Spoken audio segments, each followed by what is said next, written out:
Capital Regional District's changing a key part of its sewage treatment message. The CRD was showing off a plant in Kelowna as a shining example of how well such a facility could fit into a residential neighborhood. Maybe a neighborhood like Viewfield Road in Esquimalt. But after CTV News exposed the key differences in the plants and the locations, the CRD pulled Kelowna from its open house pitch. Stephen Andrew has the story. The Capital Regional District bought this property on Viewfield Road in Esquimalt for $17 million. It is now trying to sell it to the community as a site for a biosolids energy or sewage processing plant. Opponents believe the CRD is throwing good money after bad, but the CRD is undeterred.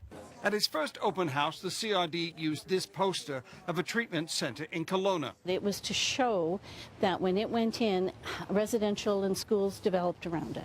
When neighbours took a closer look at the information, they were furious. Now here's the picture that they show you with all these houses happily living around it. This here is the site where the biosolids from the Kelowna plant actually go. It's completely surrounded by non-residential area. I don't know whether this is an error or if it's a deliberate deception.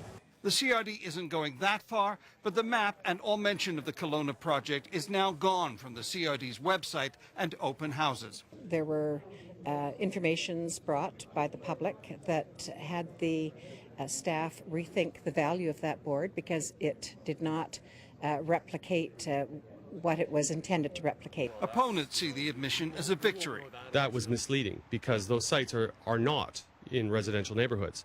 Every site they've shown has been hundreds of meters away from residential neighborhoods.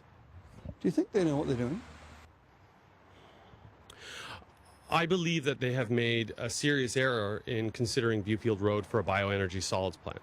Others attending the open houses are less forgiving.